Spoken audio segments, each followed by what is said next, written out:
Hello everyone, horror reality में आपका स्वागत है। आज मैं आपको एक रियल हॉरर स्टोरी सुनाऊंगा। स्टोरी में कुछ बदलाव किए हैं, तो मेरी राय ये रहेगी कि आप इसे एक स्टोरी मान के सुनिएगा।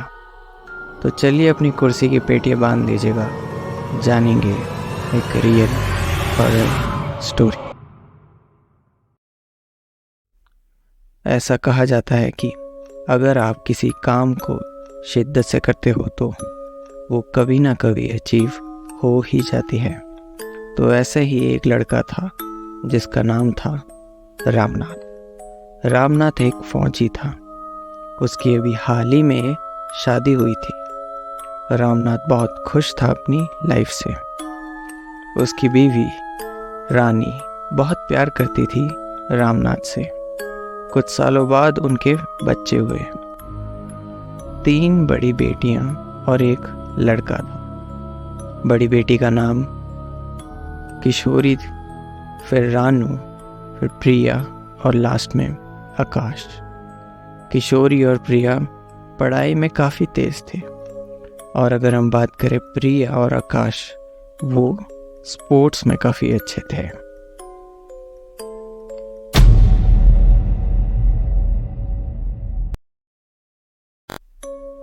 अब आपको एक बात बता दूं कि एक फौजी का अलग अलग स्टेट्स में ट्रांसफ़र होता है।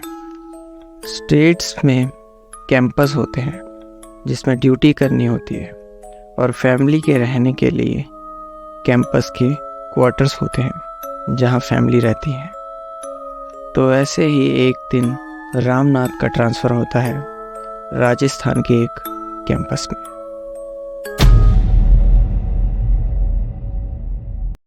वो कैंपस देखने में काफ़ी पुराना लग रहा था और काफ़ी बड़ा भी था। रामनाथ और रानी दोनों ही काफ़ी खुश थे नई जगह को देख के। चारों बच्चे भी काफ़ी खुश थे, पर रामनाथ को क्या पता था कि ये ट्रांसफ़र इस कैंपस में उसका आखिरी ट्रांसफ़र बनने वाला है। रामनाथ अपने क्वार्टर की चाबी लेके आया। सभी बहुत एक्साइटेड थे नए क्वार्टर को देखने में। आकाश गेट के काफ़ी करीब था।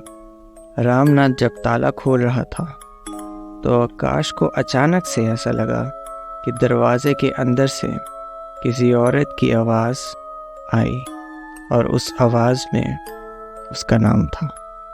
आकाश डर गया, पर उसने किसी को बताया नहीं।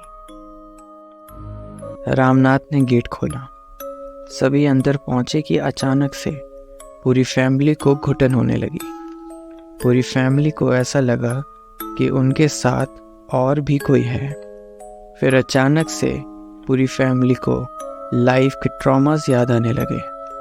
सभी काफ़ी परेशान हो गए थे। फिर रामनाथ ने बोला कि डरने की कोई बात नहीं है, हम बस घर की सफाई कर लेते हैं, फिर सब ठीक हो जाएगा। सभी लोग सफाई करने लग गए। सफाई करते हुए शाम हो गई थी। तब सारा काम खत्म हो गया तो सभी लोग डिनर करके सो गए। रूम 3 थे।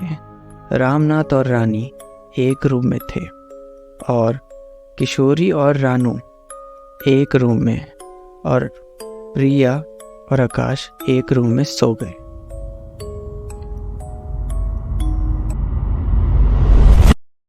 रात के तकरीबन 2:30 बज चुके थे। किशोरी, जो कि घर की सबसे बड़ी बेटी थी, उसे प्यास लगी। किशोरी घर की सबसे बड़ी बेटी तो थी, पर वो सबसे ज़्यादा कमज़ोर दिल की थी। उसे अंधेरे से काफ़ी डर लगता है। उसका दिमाग अंधेरे में इंसानों की आकृति बनाता है जिसे वो रोक नहीं पाती। इसलिए उसने रानू को भी उठा दिया। रानू और किशोरी किचन में गए। उन दोनों ने डर के मारे सभी रूम्स की लाइट ऑन कर दी थी। दोनों किचन में पहुंचे। किचन का गेट, जो कि किशोरी के ठीक पीछे था। रानू काफ़ी नींद में थी। उसने आंखें भी बहुत कम खोल रखी थी।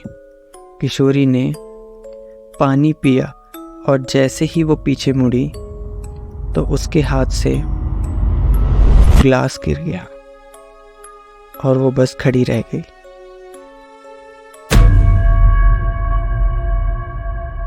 ग्लास के गिरने की आवाज़ से रानू भी उठ गई, यानी उसने अपनी आंखें भी खोल दी। और रामनाथ और रानी भी उठ गए और दौड़ के किचन में गए। उन्होंने देखा कि किशोरी एक जगह बस खड़ी हुई है, जैसे कि कोई स्टैचू हो। रामनाथ और रानी ने किशोरी को आवाज़ मारी और किशोरी बस आंखें खोल के डरी हुई देख रही थी। और उन्होंने रामनाथ ने गले लगाया और किशोरी से पूछा कि असल में क्या हुआ था। उसने बताया कि सबसे पहले तो उठते ही मैंने सभी रूम्स की लाइट्स ऑन कर दी थी। फिर जब मैं पीछे मुड़ी तो किचन के रूम की लाइट ही ऑन थी, बाकी सारी ऑफ थी। और अचानक से उसे ऐसा लगा कि कोई बहुत तेज से गुजरा। ये सुन के रामनाथ और रानी थोड़ा घबरा गए। फिर भी उन्होंने बोला कि तुम काम करके थक गई होगी, इसलिए ऐसा हो।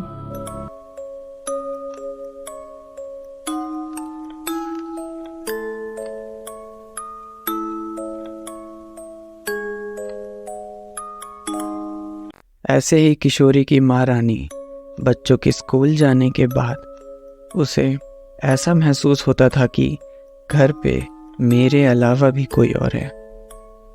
जैसे काम करते वक्त चीज़ों का अपने आप जगह बदलना, बर्तन का गिरना आदि। फिर एक दिन ऐसा हुआ कि सभी लोग घबरा गए।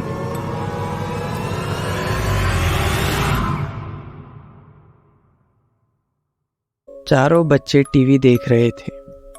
रामनाथ ऑफिस से आके थक गया था तो वो सो रखा था और किशोरी किचन में थी। बहुत तेज बारिश भी हो रही थी। बिजली तो ऐसे कड़क रही थी मानो कि वातावरण बहुत गुस्से में है। फिर अचानक से लाइट चली जाती है। चारों बच्चों की एक आदत थी कि जब लाइट चली जाती थी तो वो डर के मारे मम्मी पापा के पास चले जाते थे। इस बार भी ऐसा हुआ। वो चारों बच्चे मम्मी के पास किचन में भाग गए। रानी ने देखा कि रानू, प्रिया और आकाश गए हैं। किशोरी तो आई नहीं। रानी थोड़ा हैरान हो गई क्योंकि अंधेरे से सबसे ज़्यादा डर किशोरी को लगता था। रानी और बाकी तीनों बच्चे उसी रूम में गए। जब वो रूम में गए तो रानी का शरीर पूरा ठंडा पड़ गया और बाकी तीनों बच्चे भी काफ़ी डर गए थे। उन्होंने देखा कि किशोरी पंखे को बिना पलके झपकाए देख के हंस रही थी। रानी ने उसे आवाज़ मारी, किशोरी ये क्या कर रही हो? चलो अंदर चलो। रानी के किशोरी की स्पर्श करते ही किशोरी बेहोश हो गई। रानी ने उठाने की कोशिश करी। रामनाथ वो भी वहाँ पहुँच गया। फिर रामनाथ ने उस पे पानी मार के उसे उठाया।